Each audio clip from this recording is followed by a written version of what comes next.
कि आपने जो मैनिपुलेट करने का काम किया कि भैया यहाँ सबसे ज़्यादा मुस्लिम और यादव जी ही हैं, तो जब वोट का जवाब आपको मिलेगा तो आपका नंबर 70% आपको लगता है कि आना हो रहा है।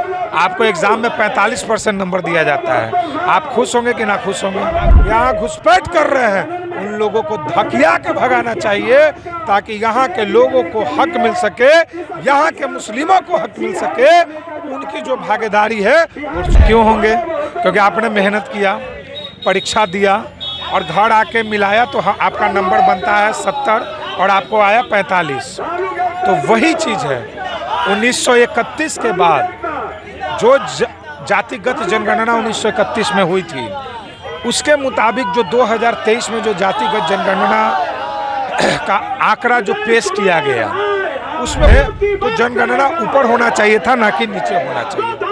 तो हमारा मांग बस इतना ही है कि आखिर में इसमें जिसकी भी गलती हुई है तो नीतीश कुमार जी को पुनः एक बार इस पे गंभीरता के साथ विचार करते हुए अपने निर्णय को। नमस्कार, मैं नंदन, आप देख रहे हैं न्यूज़ 24। इस वक्त मौजूद है गर्दनीबाग धरना स्थल पर। एक बार आपको विजुअल के माध्यम से दिखा देते हैं कि जिस तरीके से यहाँ पर धरना दिया जा रहा है। कारण बताते हैं कि कुछ दिन पहले जातीय जनगणना की लिस्ट जारी की गई थी। जारी होने के बाद ही बिहार सरकार जो है सवाल के घेरे में आ चुकी है। कारण क्या था कि जो बहुसंख्यक थे वो अल्पसंख्यक बन गए हैं, जो अल्पसंख्यक थे वो बहुसंख्यक बन गए हैं। कुछ जातियों को तो गायब भी कर दिया गया है। तो खुश है जातीय जनगणना की लिस्ट से? जातीय जनगणना की लिस्ट से खुश हैं? अगर खुश रहते तो यहाँ मौजूद नहीं होते। सही बात है। ना खुश हैं इसीलिए यहाँ मौजूद हैं। क्या गलती हो गई लिस्ट में? लिस्ट में क्या आपको लग रहा है कि धांधली हुई है? आप पढ़ाई करते होंगे, मेहनत करते होंगे, एग्ज़ाम देते होंगे, एग्ज़ाम आने के बाद घर में आके कॉपी मिलाते होंगे, आपका नंबर 70% आपको लगता है कि आना हो रहा है। आपको एग्ज़ाम में 45% नंबर दिया जाता है। आप खुश होंगे कि ना खुश होंगे? क्यों होंगे? क्योंकि आपने मेहनत किया, परीक्षा दिया और घर आके मिलाया तो आपका नंबर बनता है 70 और आपको आया 45। तो वही चीज़ है 1931 के बाद जो जातिगत जनगणना 1931 में हुई थी, उसके मुताबिक जो 2023 में जो जातिगत जनगणना का आंकड़ा जो पेश किया गया, उसमें बहुत अंतर है और बहुत नाकामियां हैं। ये हो ही नहीं सकता है कि जो 1931 में जातिगत जनगणना का जो आंकड़ा था उससे कम 2023 में आए। ये पॉसिबल ही नहीं है, क्योंकि अगर आप आंकड़ा भी उठाते हैं तो 1931 में बिहार की आबादी थी 2 से 2.5 करोड़। आज बिहार की आबादी है 14 से 15 करोड़। तो उसके अनुपात में भी आप देखें तो जनगणना ऊपर होना चाहिए था, ना कि नीचे होना चाहिए। तो हमारा मांग बस इतना ही है कि आखिर में इसमें जिसकी भी गलती हुई है तो नीतीश कुमार जी को पुनः एक बार इस पे गंभीरता के साथ विचार करते हुए अपने निर्णय को देखना चाहिए। आज यहाँ जो विरोध हो रहा है, क्यों हो रहा है? उस विरोध का कारण क्या है? ये सब बिहार के लोग हैं, बिहार के जाति हैं, तो इन्हें आपसे असंतुष्टि है, तभी ये अपनी बातों को आपके सामने रखने का काम कर रहे हैं। तो ये सर्वविदित है कि नीतीश कुमार जी से बार बार लोग आग्रह कर रहे हैं कि आखिर में मेरी आबादी इतना कम कैसे हो गया। अच्छा, आबादी तो कम हुई है, लेकिन एक और ऐसा सवाल है जो हर बार उठकर सामने आता है कि वही जाति ऊपर क्यों आ रहे हैं जिनसे उन्हें वोट मिलता है। जैसे हम नाम ले सकते हैं मुसलमान, यादव। ये हमारा मानना नहीं है, लोगों का मानना है।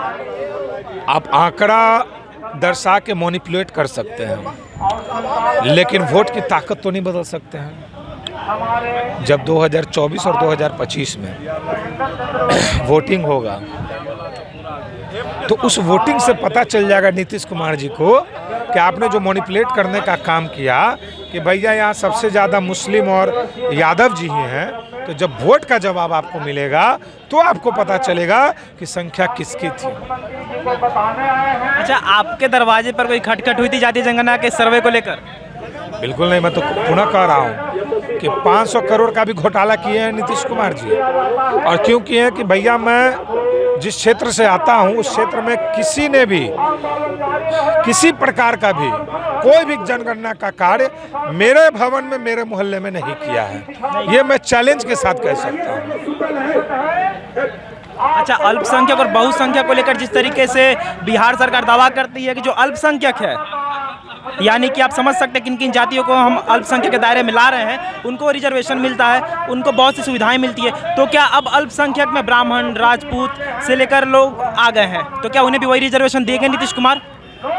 देखिए, बात अल्पसंख्यक की अगर हो रही है तो अल्पसंख्यकों की जो आबादी यहाँ दिखाई जा रही है, तो ये अल्पसंख्यक बिहारी नहीं है, ये बांग्लादेशी है, रोहिंग्या है, जो कि सीमांचल के क्षेत्र से बिहार में प्रवेश किए, गलत ढंग से वोटर आईडी कार्ड बनाए, गलत ढंग से आधार कार्ड बनाए, और जदयू के बहुत सारे नेता इसमें संलिप्त हैं। अगर सही से जांच बैठा दी जाए तो आधा से ज़्यादा जो मुस्लिम है वो बांग्लादेशी और रोहिंग्या आपको मिलेगा। हाँ, इस बात को लेकर भी बहुत सी बातें सामने आती है कि जो रोड पर घर बना के रहते हैं वो भी बांग्लादेशी मुस्लिम ही रहते हैं। बिल्कुल, मैं तो कह रहा हूँ कि बिहार में मुस्लिम की जो प्योर बिहारी मुस्लिम है वो मात्र 3 से 4% है।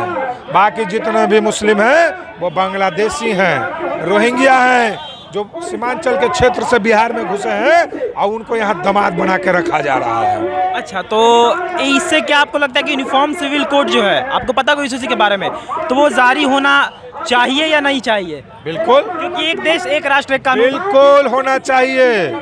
और जो इस भारत के नहीं हैं उनको तो मैं कहता हूँ कि लतिया के भगाना चाहिए। जो दूसरे देश के हैं और जो चोरी छिपे आके यहाँ रह रहे हैं, यहाँ के लोगों का हक मार रहे हैं, यहाँ घुसपैठ कर रहे हैं, उन लोगों को धकिया के भगाना चाहिए ताकि यहाँ के लोगों को हक मिल सके, यहाँ के मुस्लिमों को हक मिल सके, उनकी जो भागीदारी है वो सुनिश्चित हो सके। एक आखिरी सवाल, छोटा सा सवाल है कि माननीय मुख्यमंत्री जी से क्या ये सवाल हो सकता है कि बिहार में लोहार 1% भी नहीं है? सवाल तो जायज़ है। क्या लाला बिहार में आधा % ही है? क्या पंजाबी बिहार में मात्र 35,000 ही हैं?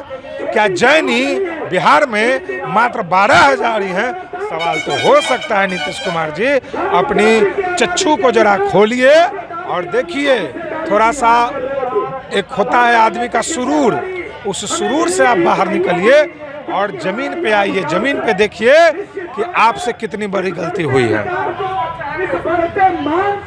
तो इस वक्त हम मौजूद है गर्दनीबाग धरना स्थल पर। आप एक बार विजुअल के माध्यम से देख सकते हैं कि जो आपको यहाँ पर धरना देते हुए भीड़ दिखाई दे रही है, जो उसका साफ तौर पर एक ही कारण है, जो कुछ दिन पहले जातीय जनगणना की लिस्ट जारी की गई थी, उस चीज़ को लेकर बहुत सारी ऐसे जातियाँ हैं जो खुश नहीं हैं। आपने विजुअल में देखा होगा, हमने जिस तरीके से सवाल किया, यहाँ पर नाखुश लोग ज़रूर है, क्योंकि उनका मानना है कि बहुत सारी जो बहुसंख्यक थी उनको अल्पसंख्यक बना दिया गया है, और जो अल्पसंख्यक थी उनको बहुसंख्यक बना दिया गया है। कुछ जातियों को तो लिस्ट से गायब भी कर दिया गया है। तो इससे नाखुश होकर यहाँ पर धरना दिया जा रहा है। तो ये थी आज की रिपोर्ट। बाकी ऐसे और तमाम खबरों के हमारे साथ बने रहें और देखते रहें News 24। मैं नंदन अपने सहयोगी पिंटू के साथ। धन्यवाद।